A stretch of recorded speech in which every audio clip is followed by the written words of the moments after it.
Motoriste het 'n groot petrolskok gekry met die aankondiging dat die prys van 93 oktaan petrol in die binneland Woensdag met 73 sent per liter gaan styg. By die kus sal dit 68 sent per liter meer kos. 95 oktaan styg met 71 sent per liter in die binneland en 66 sent per liter aan die kus. Die dieselprys styg met 51,9 sent per liter in die binneland en 47,6 sent per liter aan die kus. Die Departement van Energie sê die prys sluit die 28 sent per liter heffing in vir brandstof en die padongelukkefonds wat deur die minister van Finansies Pravin Gordhan aangekondig is. 5 mense is dood en 8 beseer in 'n botsing tussen 'n motor en 'n taxi in Mpumalanga. Die ongeluk het tussen Kamagugu en Kanyamazane gebeur. Reddingswerkers was 'n rukkie gelede nog op die toneel. Die pad is gesluit en motoriste is gevra om ander roetes te gebruik. Die Right to Know veldtog het die parlement meegedeel dat die wet op die beskerming van inligting ver te kort skiet om te keer dat Suid-Afrika as 'n land vol geheime gesien word. Die koördineerder van die drukgroep, Marie Hunter, het op die laaste dag van die openbare sittings oor die ontwerpwetgewing gepraat. Hy sê pogings om die wet deur te voer gaan Suid-Afrikaners beroof van 'n waarborg tot staatsinligting. Die openbare beskermer, Thuli Maronsela, het aan die Nasionale Raad van Provinsies gesê dat die wet ook haar werk ernstig sal benadeel. Die Konstitusionele Hof het 'n appelaansoek deur die Kaapse regter-president John Hlophe van die hand gewys wat wou keer dat die saak van wangedrag teen hom heropen word.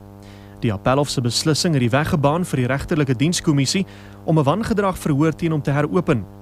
Regters van die Konstitusionele Hof het gekla dat Hlophe hulle vroeër probeer beïnvloed het in 'n saak waarby president Jacob Zuma betrokke was voordat hy president geword het. Verskeie van die regters wat tans in die Konstitusionele Hof dien, was betrokke by die aanvanklike klagtes en teenklagtes.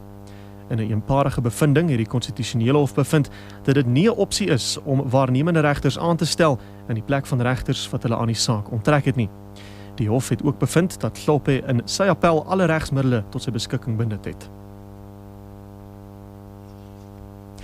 Die familie van 'n voormalige Zimbabwese weermaggeneraal wat 'n belangrike rol gespeel het in besluite oor 'n opvolger vir president Robert Mugabe, vermoed dat hy vermoor is en wil nou vra dat sy oorskot opgegrawe word.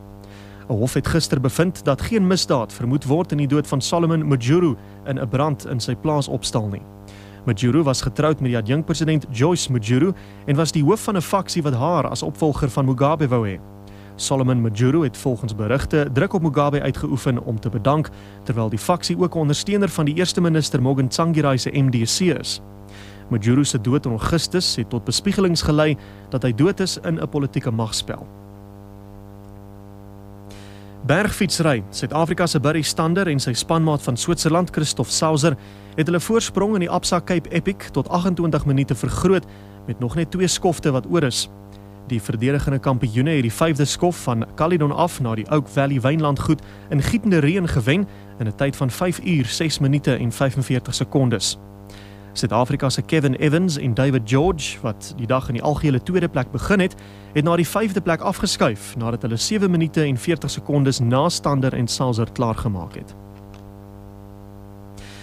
Sevens Rugby, die Blitsbokke is onder die gunstelinge om die Japaneese afdeling van die IRR se toernooi te wen wat môre in Tokio begin. Dit is die eerste keer wat die toernooi in Japan gespeel word. Suid-Afrika is algeheel in die 3de plek, maar het vanjaar nog nie 'n toernooi gewen nie. Die afrigter Paul Troo is optimisties, selfs met die afwesigheid van Suid-Afrika en Paul Delport.